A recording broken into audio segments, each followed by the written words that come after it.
औज़ुबिल्लाहि मिनश्शैतानिर्रजीम बिस्मिल्लाहिर्रहमानिर्रहीम अस्सलाम वालेकुम। स्टूडेंट्स, मैं उम्मीद करता हूँ कि आप सब खैरियत से होंगे और आप सबको वेलकम माइक्रोसॉफ्ट ऑफिस कोर्स में। हम वीक 1 में माइक्रोसॉफ्ट वर्ड कंप्लीट कर चुके हैं, वीक 2 में हमने पावर पॉइंट कंप्लीट किया, बीच में आपको असाइनमेंट्स दिए गए शॉर्ट कीज़ के जिनकी आपने प्रैक्टिस की और आज हम अपने एक्सेल का लेक्चर नंबर 2 डिस्कस करने जा रहे हैं। लेक्चर नंबर 1 में हमने होम बार को समझा था और आज लेक्चर नंबर 2 में हम इंसर्ट को समझने जा रहे हैं। एक्सेल का एक इम्पॉर्टेंट फीचर जिसकी वजह से हम एक्सेल को यूज कर रहे होते हैं मुख्तलिफ ग्राफ्स बनाने के लिए, मुख्तलिफ चार्ट्स बनाने के लिए, मुख्तलिफ एरियाज को हाईलाइट करने के लिए। तो आज की क्लास हमारे लिए बहुत ज्यादा इंपॉर्टेंट होगी बिकॉज हम एक्सेल के इन फीचर्स को इनमें समझने की कोशिश करेंगे। इंसर्ट में स्टूडेंट सबसे पहला हमारे पास यहाँ पर ऑप्शन आता है पाइवट टेबल। जब भी हमारे पास एक बड़ा डेटा मौजूद होगा और उस बड़ा डेटा को हम समराइज करना चाहते हैं पर्टिकुलर पॉइंट्स में, तो हम पाइवट टेबल्स की मदद लेते हैं। पाइवट टेबल्स पे जैसे ही आप क्लिक करते हैं तो वो आपसे पूछता है कि कितने रीजन का आप पाइवट टेबल चाहते हैं। फॉर एग्जाम्पल, अगर आपने एक पर्टिकुलर रीजन को यहाँ से सिलेक्ट कर लिया, सिलेक्ट करने के लिए आप शिफ्ट का इस्तेमाल करेंगे और डाउन एरो की का इस्तेमाल करेंगे। लेट्स सपोज आपने इतने एरिया को यहाँ पर सिलेक्ट कर दिया और सिलेक्ट करने के बाद आपने यहाँ से ओके प्रेस कर दिया। जैसे ही आप ओके प्रेस करते हैं आपके पास एक नई शीट ऑटोमेटिकली बन जाती है और उस नई शीट में आपके पास यहाँ पर एक पाइवट टेबल का एरिया बना हुआ नजर आ जाता है।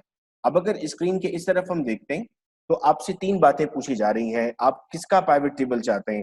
डेट का, ब्रांड नेम्स का या फिर प्रोडक्ट डिस्क्रिप्शन का? तो आपने यहाँ से डेट पर जैसे ही सिलेक्ट किया तो आपने देखा एक रो में आपके पास सारी डेट्स आ गई सिर्फ। वहां पर एक बहुत बड़ा डेटा मौजूद था लेकिन अब सिर्फ डेट्स है यहाँ पर आपके पास। जैसे ही आपने ब्रांड किया तो अब आप देख रहे हैं कि डेट के नीचे उसका ब्रांड लिखा हुआ आ गया, फिर उसके नीचे उसका ब्रांड आया। जैसे ही आपने प्रोडक्ट डिस्क्रिप्शन किया तो आपने देखा कि वो जो इतना सारा हैवी डेटा था आपका, वो सारा हैवी डेटा आपके पास यहाँ पर बुलेट्स में आना स्टार्ट हो गया है। आप यहाँ से इसको अगर मैंने क्लिक किया, मैं इसका साइज बेटा अगर इंक्रीज कर देता हूँ तो आप लोग और ज्यादा क्लियरली देख सकेंगे। इस पे एक प्लस बना हुआ है, जैसे ही मैं इस प्लस पे क्लिक करता हूँ ये और ओपन हो जाता है। मैं इस पर क्लिक करता हूँ जैसे ही, तो ये इस वक्त जो ड्रग का नेम था वो यहाँ पर खत्म हो गया। जब भी हम कोई बड़ी एक्सेल शीट बना रहे होते हैं और वो किसी के सामने हम प्रेजेंट करते हैं तो उसे हम इतनी बड़ी एक्सेल शीट नहीं दे रहे होते बल्कि उसके पाइवट टेबल्स हम उसे बनाकर दे रहे होते हैं। आपके पास अगर कोई डेटा मौजूद है तो आप इजीली उसका पाइवट टेबल बना सकते हैं, इसको रीड करने में हमें आसानी होती है। हम दोबारा से बेटा शीट नंबर 1 पर आ जाते हैं और इंसर्ट के सेकंड फीचर की तरफ हम जाते हैं। सेकंड फीचर हमारे पास है टेबल। हम इस डेटा को टेबल में कन्वर्ट कर सकते हैं। अब लेट सपोज मैंने ये कंप्लीट डेटा बना दिया और मैंने इसे यहाँ तक सेलेक्ट कर दिया और फिर मैं टेबल की तरफ गया तो मुझसे वो पूछ रहा है कि आप कितनी लाइंस को टेबल्स में लेना चाहते हैं। अगेन आप कैसे इस्तेमाल करेंगे बेटा? शिफ्ट का इस्तेमाल करके आप डाउन होते जाएंगे तो आप देख रहे हैं ये सब सिलेक्ट हो रहा है और नीचे आता जा रहा है। अब अगर आप यहाँ पर एक ऑप्शन दिया हुआ है माई टेबल हैज हेडर, इस पर क्लिक करेंगे तो आपकी जो हेडिंग थी रिकॉल पर्सन डिस्क्रिप्शन, इसे हेडर मान लिया जाएगा। और अगर आप इस पर क्लिक नहीं करेंगे तो हेडर खुद ब खुद एक नया बन जाएगा। मैं दोनों आपको सॉल्व करके दिखाता हूँ। मैं इस पर टिक नहीं करता और ओके कर देता हूँ। तो जैसे ही मैंने इसे ओके कर दिया एक टेबल बन गया मेरे सामने, लेकिन आपने क्या देखा कि प्रोडक्ट डिस्क्रिप्शन हेडिंग नहीं बनी। हेडिंग अलग से कॉलम 3, कॉलम 4, कॉलम 5 आ गया। मैं कंट्रोल जेड प्रेस करता हूं तो सब कुछ पहले जैसा हो जाएगा। मैं एक बार फिर इंसर्ट पर जाऊंगा, इंसर्ट पर जाने के बाद मैं टेबल में एंटर हुआ और मैंने यहाँ से एक बार फिर इसे सेलेक्ट कर लिया। सेलेक्ट करने के बाद अब बेटा मैंने यहाँ पर कर दिया माई टेबल हैज रीडर्स। और अब जब मैंने इसे ओके किया तो आप देखेंगे जो हमारी हेडिंग थी product description, recall, reason description, वो सब कहां पर आ गई? वो सब अब हेडिंग बन चुकी है। तो आप अगर किसी गिवन डेटा को टेबल बनाना चाहते हैं, टाइम टेबल बन चुका है लेकिन टेबुलर फॉर्म में नहीं है, एक्सेल में दोबारा टाइप करने की आपको जरूरत नहीं पड़ेगी, वो ऑटोमेटिकली आपको बना कर देगा। इसके बाद यहाँ पर जो आप ऐड करना चाह रहे हैं शेप को, टेक्स्ट बॉक्स को, यहाँ पर वो इलस्ट्रेशंस के नाम से होता है। बाकी जगहों पर आप देखते हैं कि डायरेक्ट लिखा हुआ होता है, लेकिन यहाँ पर इलस्ट्रेशन के नाम से आपको मिलता है। आप इसमें भी पिक्चर्स ऐड कर सकते हैं, शेप ऐड कर सकते हैं, आइकन ऐड कर सकते हैं। लेकिन स्टूडेंट्स याद रहे एमएस ऑफिस इतना बेहतरीन तरीके से डिजाइन किया गया है कि हर एक पर्टिकुलर सॉफ्टवेयर का पर्टिकुलर यूज है। अगर आपको शेप्स पर काम करना है तो पावर पॉइंट और वर्ड पर काम करना ज्यादा बेहतर होगा। इसका जो इंपॉर्टेंट एरिया है हमारे पास वो ये पूरा एरिया है जिसमें हम ग्राफ्स को ड्रॉ कर रहे होते हैं। तो ग्राफ्स पे अगर आपको काम करना है तो एक्सेल आपके लिए बेस्ट ऑप्शन होता है। लेट सपोज मैं एक यहाँ पर नई शीट जनरेट करता हूँ और इस नई शीट पे मैं यहाँ पर लिखता हूँ number of students. Let suppose अब मैं कहता हूँ कि मैं एक अकाउंट में बैठा हुआ हूँ और मुझे ये शो करना है कि किस महीने कितने स्टूडेंट्स मेरे पास रजिस्टर हुए थे। तो मैंने यहाँ पर मंथ लिखा और यहाँ पर नंबर ऑफ स्टूडेंट्स लिखे। मंथ मेरे पास तय है, जनवरी, फरवरी, मार्च बनेंगे। तो ये हम सीख चुके थे कि जनवरी लिखेंगे, फरवरी लिखेंगे, इनको सेलेक्ट कर लेंगे और डाउन करेंगे तो ऑटोमेटिकली बाकी महीने आ जाएंगे। ये हमने पहले लेक्चर में सीख लिया था। तो देखिए मैंने सिर्फ जनवरी फरवरी लिखा, मार्च अप्रैल मई जून जुलाई अगस्त सितंबर सब कुछ खुद ब खुद आ गया यहाँ पर। अब स्टूडेंट्स आपने कहा कि सर 150 स्टूडेंट्स थे जनवरी के महीने में, 200 स्टूडेंट्स थे मार्च के महीने में, 175 थे, फिर इसके बाद 180 थे, फिर 250 थे, फिर 125 थे, फिर 120 थे, फिर 500 थे, फिर 400 थे, फिर 200 थे, फिर ये आपके पास डेटा मौजूद था जिसे आपने पुट कर दिया। अब जब भी आप किसी डेटा को रिप्रेजेंट करते हैं तो उसकी रिप्रेजेंटेशन बहुत इंपॉर्टेंट होती है। आपका जो मैनेजर है वो उसको डायरेक्ट देखना चाहता है कि ग्राफ किस महीने में ज्यादा था। अगर आप फार्मास्यूटिकल कंपनी में काम करते हैं और अपनी सेल को एक्सप्रेस करना चाह रहे हैं कि किस मंथ में कितनी सेल की आपने, तो फाइनल मीटिंग में आप इतने सारे चार्ट्स को नहीं लेकर जाते, बल्कि एक पेज लेकर जाते हैं। तो आपका मैनेजर देखते ही पहचान ले कि अच्छा किस महीने में कितनी ज्यादा सेल की थी। ये सब कैसे होगा बेटा, आपको इस पूरे डेटा को यहाँ से सेलेक्ट कर देना। तो सुन, जैसे आपने डेटा लिखा यहाँ पर जनवरी फरवरी और यहाँ नंबर ऑफ स्टूडेंट्स लिखे, अब आपने इनको सिलेक्ट कर लिया। सिलेक्ट करने के बाद आप इंसर्ट पे गए। आप इंसर्ट पे जाने के बाद यहाँ गए और आपने इस कॉलम को ड्रॉ कर दिया। तो आप देख पा रहे होंगे अब यहाँ पर कि आपके सामने एक चार्ट बना हुआ आ गया है जिसमें ऊपर लिखा हुआ है नंबर ऑफ स्टूडेंट्स।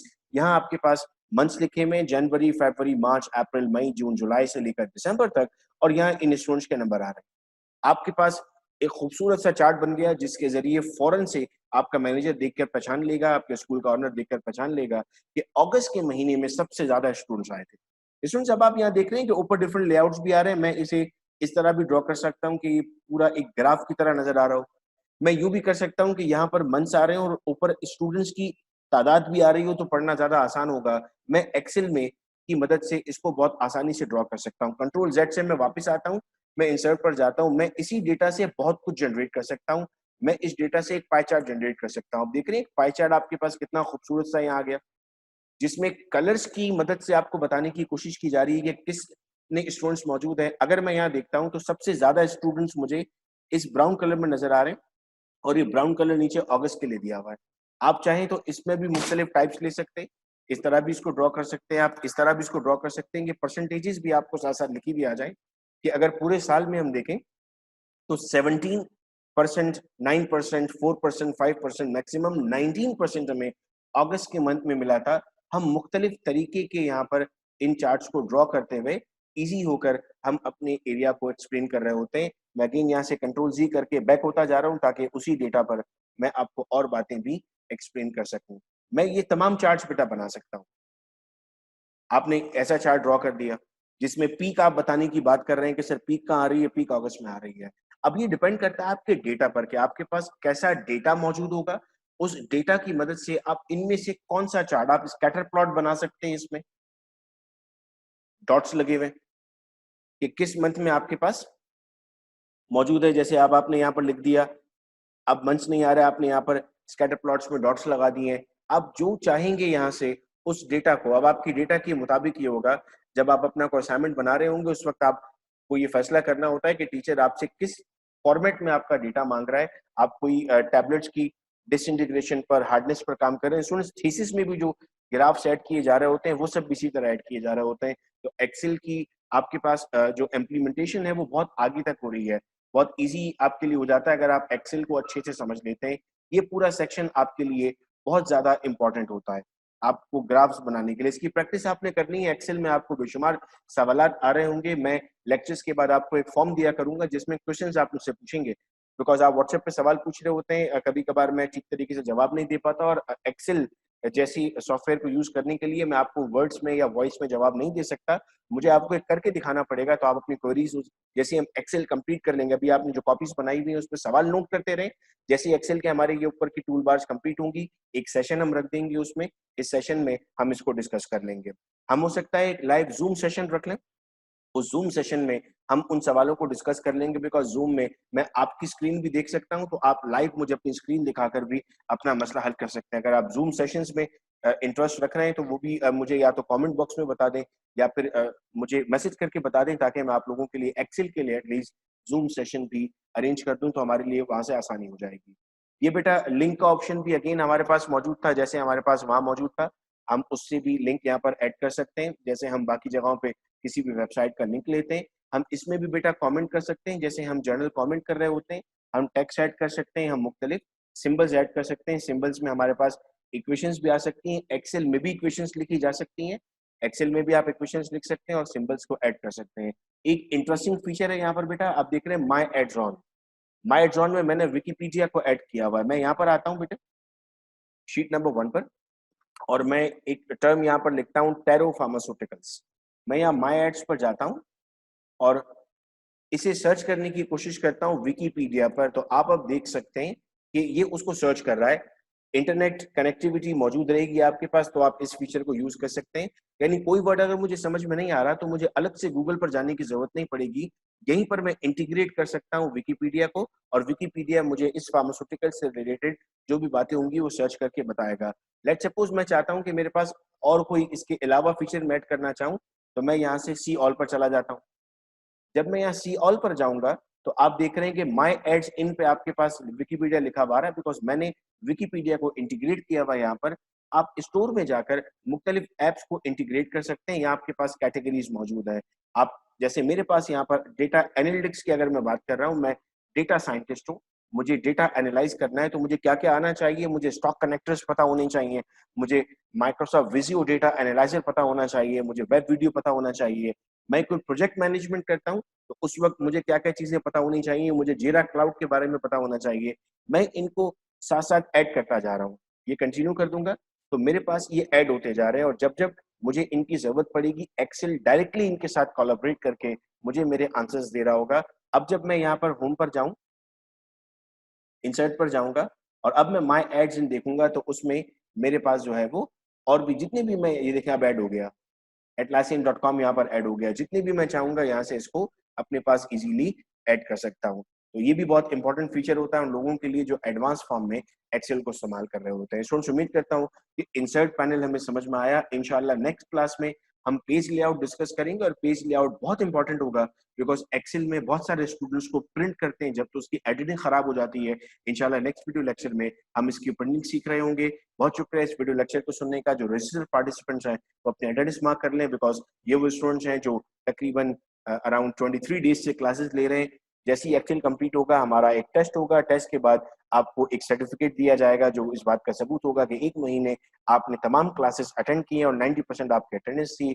बहुत शुक्रिया एक मतलब फिर इस वीडियो लेक्चर को सुनने का। अपना बहुत ख्याल रखिएगा बच्चों। अल्लाह हाफिज।